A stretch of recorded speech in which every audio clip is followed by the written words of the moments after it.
इस लेक्चर में हम डिस्ट्रीब्यूशन ऑफ पार्टिकल्स को स्टडी करेंगे।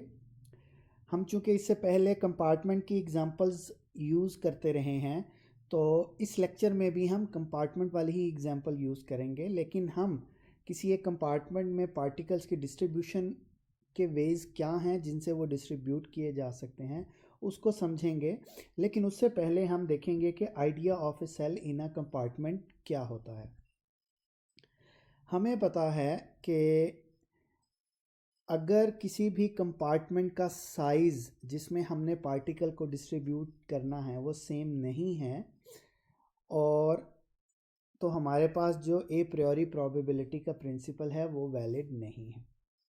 क्योंकि अगर हमारे पास कोई के कंपार्टमेंट्स हैं और वो अनइक्वल साइज़ के हैं, तो जिसका साइज़ बड़ा होगा, ठीक है, उस कंपार्टमेंट में पार्टिकल के डिस्ट्रीब्यूट होने की प्रोबेबिलिटी भी ज़्यादा होगी। अब चूंकि पार्टिकल के जिन कंपार्टमेंट में जाएगा उन कंपार्टमेंट का साइज़ अनइक्वल है, तो यहाँ पर हम इस अनइक्वल साइज़ से जो हमारे पास वायलेशन हो जाती है ए प्रायोरी प्रोबेबिलिटी की, ठीक है, हम इसको ओवरकम करेंगे introducing a idea of a cell, यानी हम एक सेल का आइडिया इंट्रोड्यूस करवाएंगे। चलिए देखते हैं कि ये सेल का आइडिया क्या है। हम क्या करते हैं, हम हर कंपार्टमेंट को स्प्लिट करते हैं सब कंपार्टमेंट्स के अंदर, और अब हम इन सब कंपार्टमेंट्स को क्या कहेंगे, हम इन सब कंपार्टमेंट्स को कहते हैं सेल्स। अब हम जब किसी भी बिग कंपार्टमेंट को सब कंपार्टमेंट में डिवाइड करते हैं तो हम ये ख्याल रखते हैं कि वो जो सब कंपार्टमेंट है उसका साइज़ फिक्स होना चाहिए, ठीक है। अब हमने एक बिग कंपार्टमेंट को एक फिक्स साइज़ के सब कंपार्टमेंट में डिवाइड किया है, तो अब चूंकि ये जो सब कंपार्टमेंट जिनको हमने सेल बोला है, अब इन सेल का साइज़ बिल्कुल एक जैसा है, ठीक है। तो अब principal of a priori probability जो है वो अब वैलिड हो जाएगा। यानी पहले जो हमारे पास अनइक्वल साइज के कंपार्टमेंट्स थे उनमें चूंकि साइज सेम नहीं था तो principal of a priori probability valid नहीं था। फिर हमने उन कंपार्टमेंट्स को सब कंपार्टमेंट्स यानी सेल में डिवाइड किया और हर सेल को हमने इस एक जैसे साइज का रखा। अब चूंकि सेल का साइज एक जैसा है तो सेल के केस में principal of a priori probability जो है वो वैलिड होगा, ठीक है। अब चूंकि सेल का साइज बहुत स्मॉल है as compared with the compartment, तो अब हम कह सकते हैं कि किसी भी एक कंपार्टमेंट के अंदर, कंपार्टमेंट चाहे अनइक्वल साइज के हैं लेकिन उसके अंदर जब हम सेल बनाएंगे, ठीक है ना, तो वो एक फाइनाइट नंबर आएगा, वो इनफाइनाइट सेल नहीं आएंगे, वो एक फाइनाइट नंबर हमारे पास आएगा और वो फिक्स्ड होंगे हर कंपार्टमेंट के अंदर जो है हमारे पास नंबर ऑफ सेल्स। अब हम क्या कहते हैं, हम मार्क करते हैं अनइक्वल साइज के जो कंपार्टमेंट्स हैं, हम उन्हें कहते हैं 1 2 3 up to I and then K minus 1 and K, यानी हमारे पास कोई के कंपार्टमेंट्स हैं और उनका साइज जो है वो अनइक्वल है, ठीक है। अब हम इन कंपार्टमेंट्स में कितने पार्टिकल्स को डिस्ट्रीब्यूट करना चाहते हैं, हम n पार्टिकल्स को करना चाहते हैं और ये डिस्टिंग्विशेबल पार्टिकल्स हैं, यानी हम इन पार्टिकल्स को डिस्टिंग्विश कर सकते हैं। अब चूंकि कंपार्टमेंट्स अनइक्वल साइज के हैं तो अप्रियोरी प्रोबेबिलिटी वैलिड नहीं है, तो हम एक सेल का कॉन्सेप्ट हमने इंट्रोड्यूस किया है। अब चूंकि सेल सेम साइज के हैं, ठीक है, तो इस वजह से सेल में अप्रियोरी प्रोबेबिलिटी वैलिड है। अब सेल का साइज जो है वो as compared with the compartment बहुत स्मॉल है, जिसकी वजह से आपके पास एक लार्ज नंबर ऑफ सेल्स होंगे विद इन अ कंपार्टमेंट, यानी एक कंपार्टमेंट में आपके पास बेतहाशा सेल्स होंगे, ठीक है, बेतहाशा सेल होंगे, क्योंकि सेल का साइज जो है वो बहुत स्मॉल है as compared with the compartment.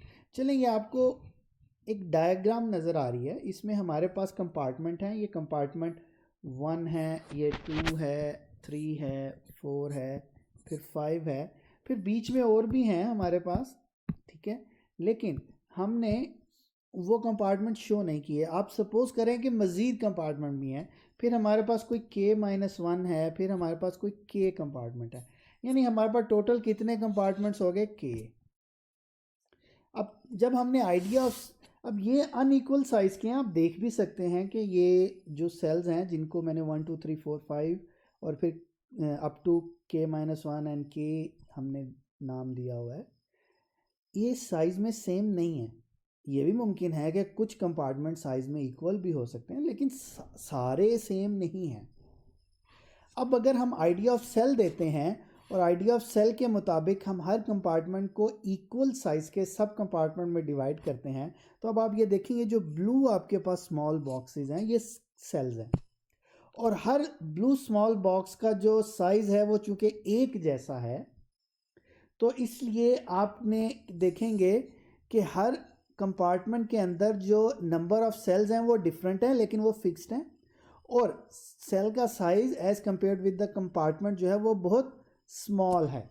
यानी अगर हमारे पास फर्स्ट कंपार्टमेंट है तो उसमें हमारे पास जो सेल्स हैं वो G1 आए हैं, ठीक है। जो हमारे पास सेकंड कंपार्टमेंट है उसमें हमारे पास G2 आए हैं सेल्स जो हैं।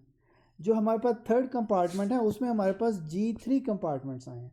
जो हमारे पास फोर्थ है उसमें G4, जो फिफ्थ है उसमें G5, up to so on. इसी तरह ये सारे कंपार्टमेंट मज़ीद भी जो होंगे उनमें हम G की रिस्पेक्ट से जो है वो उन्हें सेल्स बनाते जाएंगे।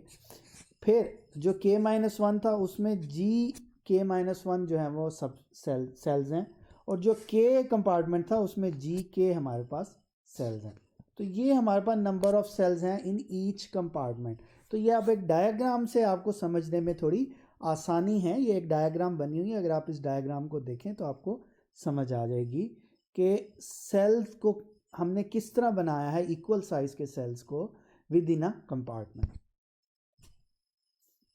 चलें, अब ये जो अभी डायग्राम है इससे हम देखते हैं कि कुछ पॉइंट्स जो हैं हम उससे अक्स कर सकते हैं। मसलन the number of cells in each compartment would be different as the compartments are of unequal size. हर कंपार्टमेंट में नंबर ऑफ सेल्स डिफरेंट होंगे क्योंकि सबका सेम साइज नहीं है, ठीक है। दो डिफरेंट साइज के बॉक्सेस में आप टेनिस की एक ही जैसे साइज की बॉल्स को अगर आप उसमें डालते हैं तो आप देखेंगे कि जो number of balls her box में आएंगी वो डिफरेंट होंगी। क्यों? क्योंकि जो बॉक्सेस हैं उनका साइज़ अनइक्वल है। इसी तरह अगर सेल्स का साइज़ सेम है, अगर आप उन्हें डिफरेंट साइज़ के कंपार्टमेंट्स में डालेंगे तो हर कंपार्टमेंट में डिफरेंट नंबर ऑफ सेल्स आएंगे। अब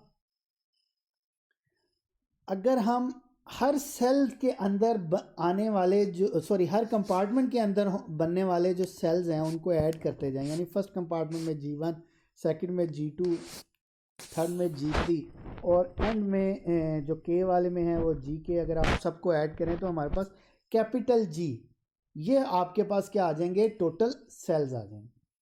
तो हमारे पास टोटल सेल्स क्या आए हैं? Capital G। जो टोटल नंबर ऑफ सेल्स जो हैं वो हमारे पास क्या हैं? Capital G। अब इसको, अब चूंकि सेल का सेम साइज है तो इक्वल अ प्रायोरी प्रिंसिपल जो है वो वैलिड है। यानी इक्वल अ प्रायोरी प्रोबेबिलिटी का मतलब क्या हुआ कि अब पार्टिकल जो है वो किसी भी एक कंपार्टमेंट के अंदर जो सेल है उसकी उस सेल के अंदर उसके जाने की प्रोबेबिलिटी, डिस्ट्रीब्यूट होने की प्रोबेबिलिटी एक जैसी है। अब चूंकि कंपार्टमेंट का साइज़ बहुत बड़ा है तो अब आपके हर कंपार्टमेंट के अंदर जो है वो बेतहाशा तादाद में जो हैं वो नंबर ऑफ सेल्स आ सकते हैं। चलें, अब हम ज़रा डिस्ट्रीब्यूशन को स्टडी करते हैं कि इन कंपार्टमेंट्स में जो कि अनइक्वल साइज़ के हैं वो डिस्ट्रीब्यूशन क्या होगी। अब हमने कितने कंपार्टमेंट्स लिए? हमने K कंपार्टमेंट्स लिए।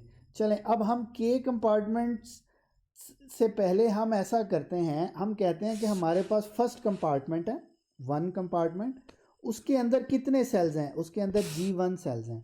अब उसके अंदर हमने कितने पार्टिकल डिस्ट्रीब्यूट करने हैं, हमने n1 पार्टिकल डिस्ट्रीब्यूट करने हैं।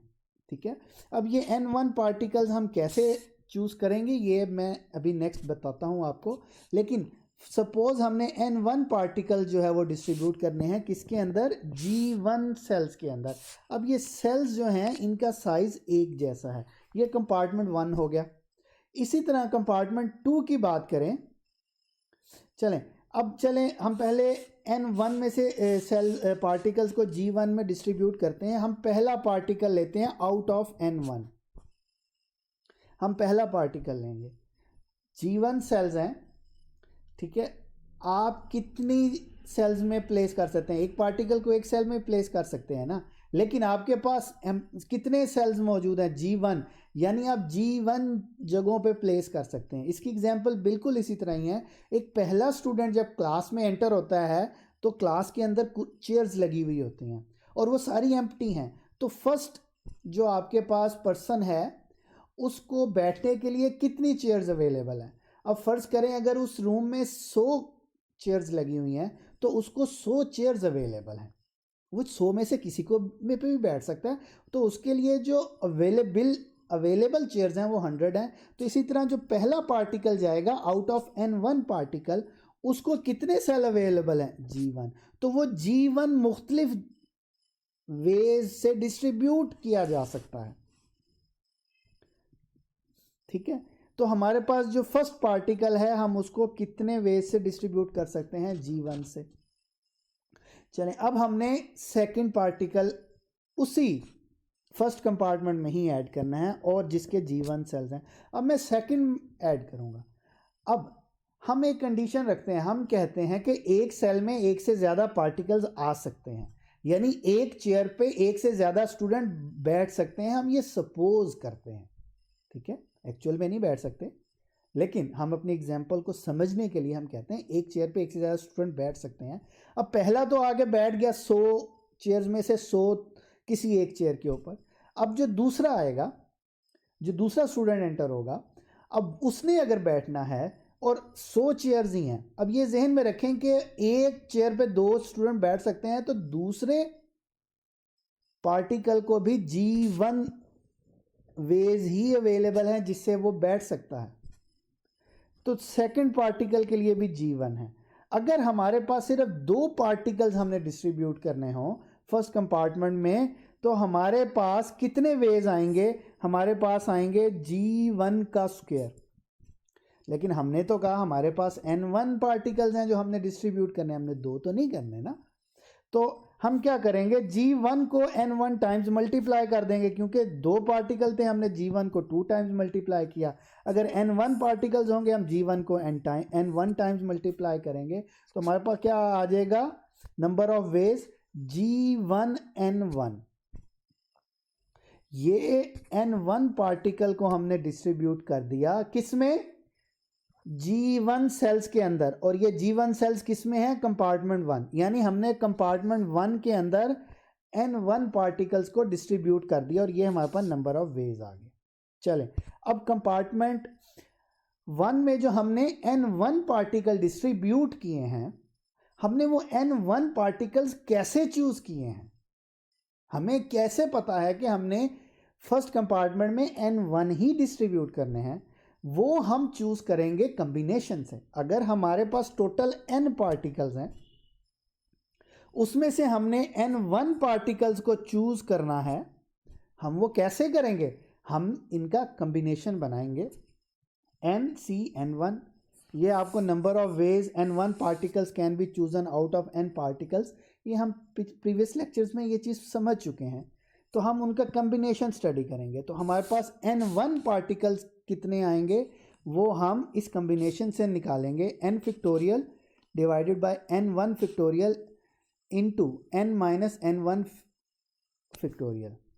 अब ये हमारे पास n1 पार्टिकल्स हैं जो हमने चूज कर लिए आउट ऑफ n पार्टिकल्स, और फिर इन पार्टिकल्स को हमने डिस्ट्रीब्यूट करना है किस में, कंपार्टमेंट 1 में। और कंपार्टमेंट 1 में डिस्ट्रीब्यूट करने के हमारे पास वेज ये हैं।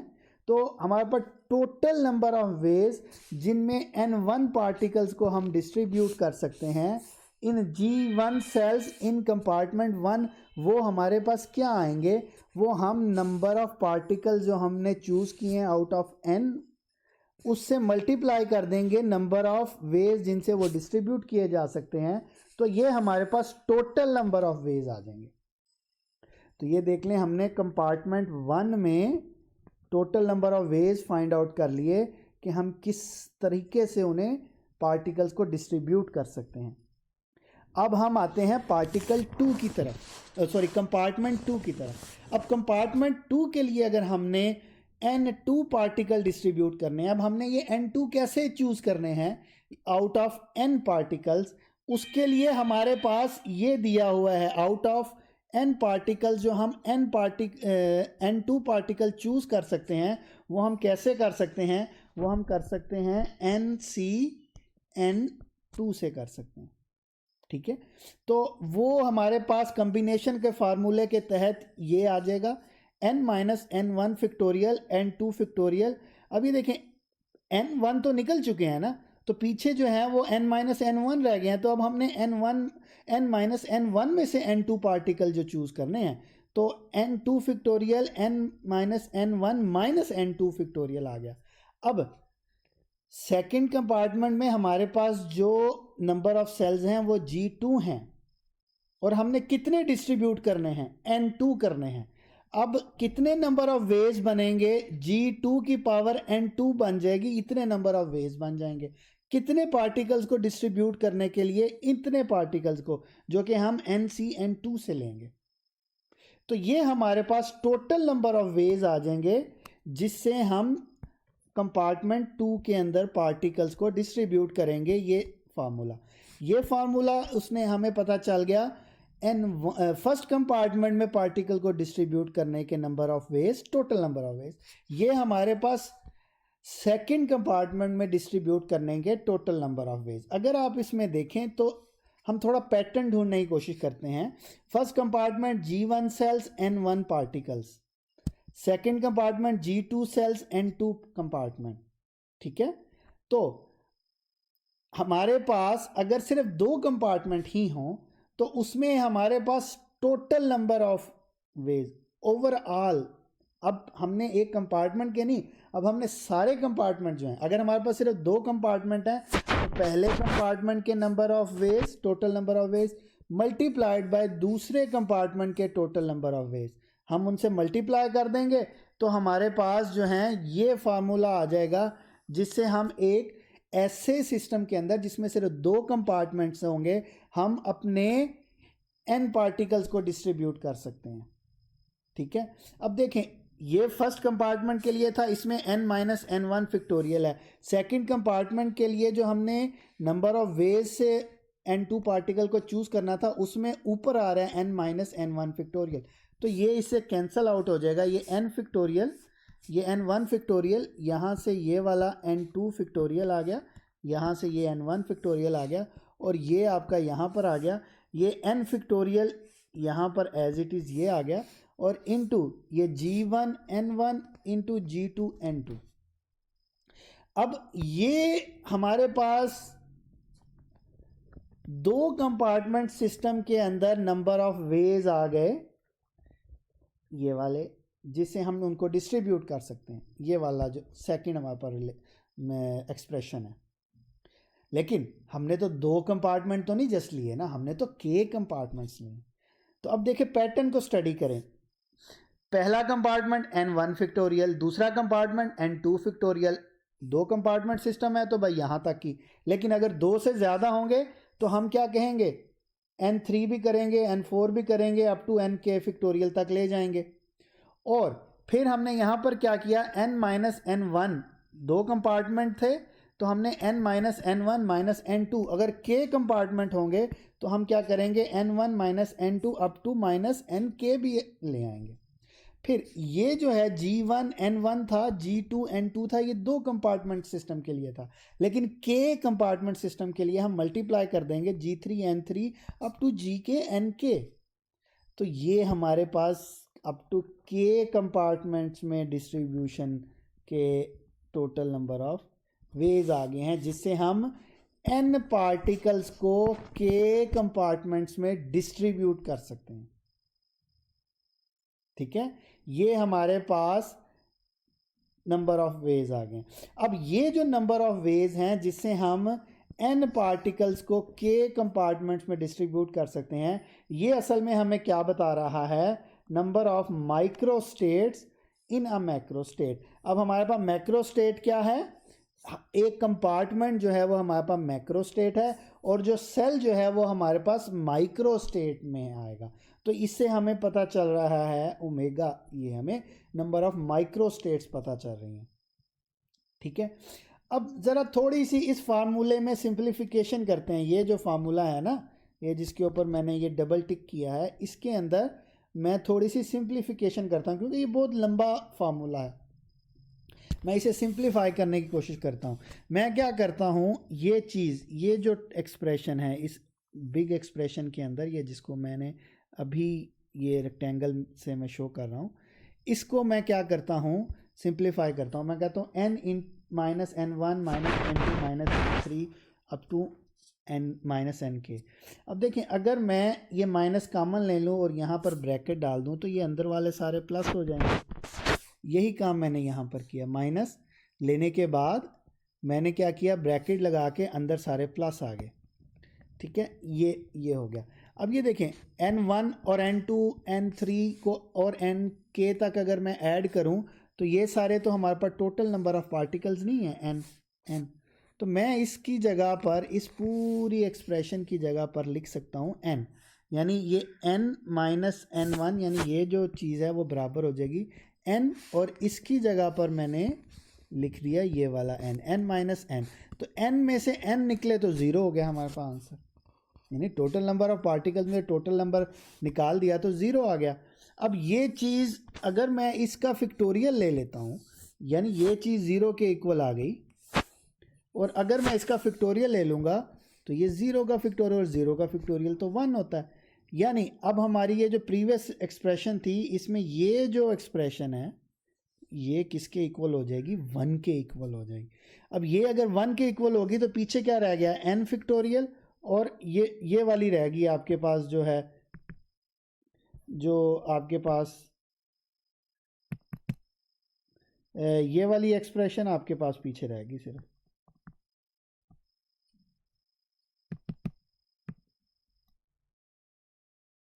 ठीक है, तो अब जब वो मैंने एक्सप्रेशन 1 पुट की तो n factorial over n1 factorial into n2 factorial n3 factorial up to nk factorial, फिर ये g1 n1 g2 n2, ये बाकी टर्म्स एज इट इज़ आएंगी।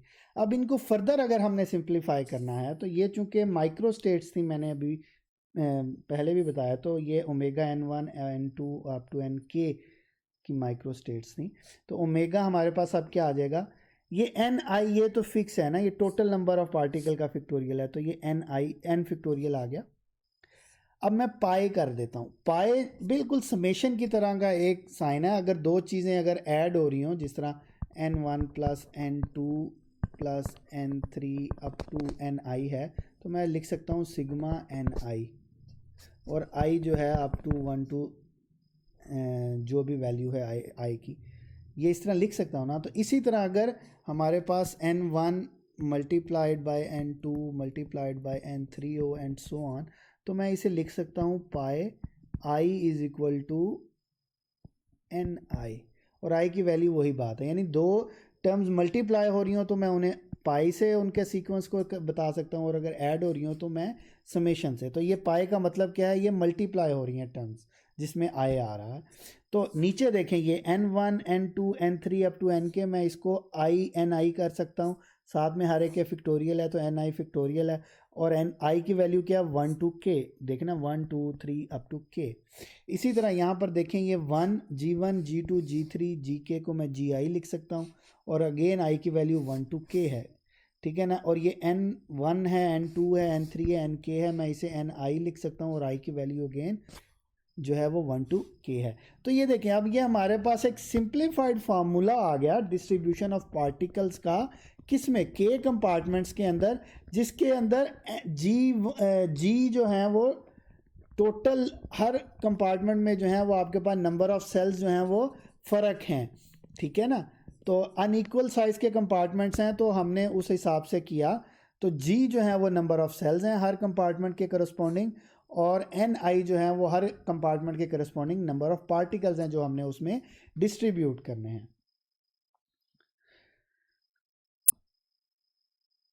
तो अब आप देखते हैं कि ये हमारे पास एक जनरलाइज फार्मूला आ गया जो कि हमने idea of a cell use करते हुए पार्टिकल को डिस्ट्रीब्यूट कर दिया। और ये जो अब डिस्ट्रीब्यूशन है ये हमें क्या बता रही है, ये हमें नंबर ऑफ माइक्रोस्टेट्स बता रही है जिसके अंदर वो पार्टिकल डिस्ट्रीब्यूट हुए हैं। जितनी ज़्यादा नंबर ऑफ माइक्रोस्टेट्स होंगी उतनी वो हर पार्टिकल भी की डिस्ट्रीब्यूशन के वेज भी उतने ही होंगे। तो ये हमारे पास नंबर ऑफ माइक्रोस्टेट्स आ गई, ठीक है। तो अनइक्वल कंपार्टमेंट्स के अंदर अगर हमने जो पार्टिकल्स को डिस्ट्रीब्यूट करना था उसकी।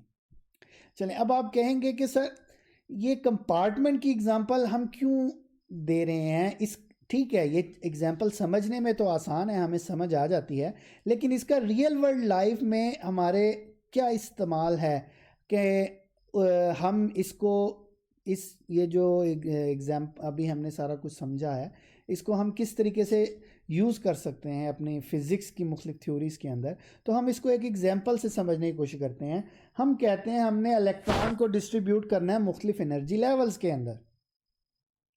अब पार्टिकल्स क्या हो गए हमारे पास, इलेक्ट्रॉन्स हो गए। कंपार्टमेंट्स क्या हो गए हमारे पास, एनर्जी लेवल्स हो गए।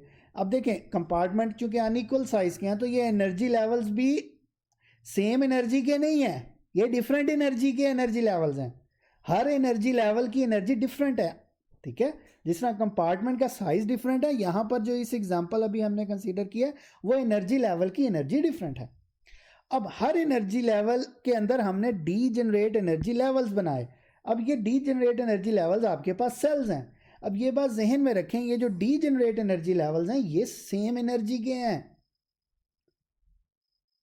ठीक है। अब चूंकि डिफरेंट एनर्जी के एनर्जी लेवल्स हैं आपके पास, तो D energy generate energy level हर एक एनर्जी लेवल के अंदर उनके number of degenerate energy level जो हैं वो डिफरेंट होंगे,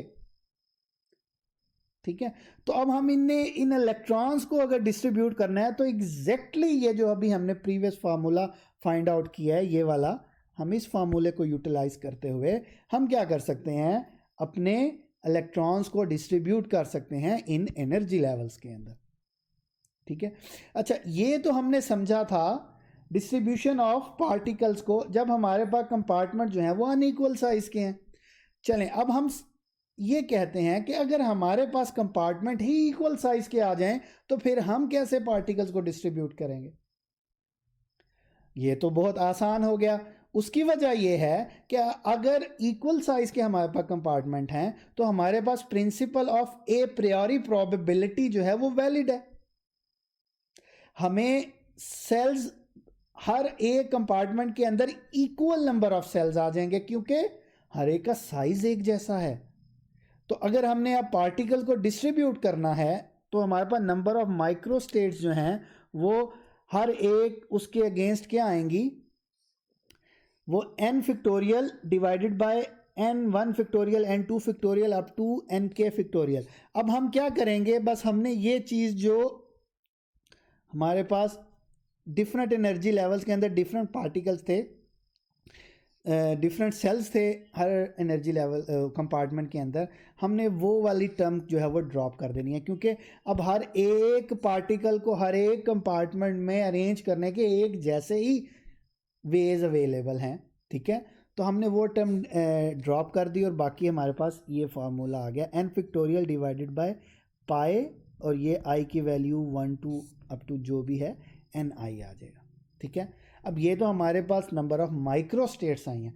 अगर हमने प्रोबेबिलिटी कैलकुलेट करनी हो मैक्रो स्टेट की, किसी भी मैक्रो स्टेट की, ठीक है, वो कैसे कैलकुलेट करेंगे, तो प्रोबेबिलिटी ऑफ मैक्रो स्टेट क्या आएगी, हम total number of micro state से डिवाइड कर देंगे।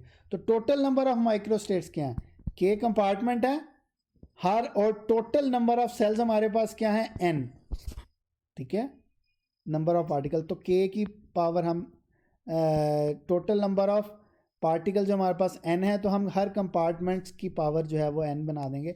तो इतनी नंबर ऑफ माइक्रो स्टेट हैं टोटल, तो 1 over total number of micro state.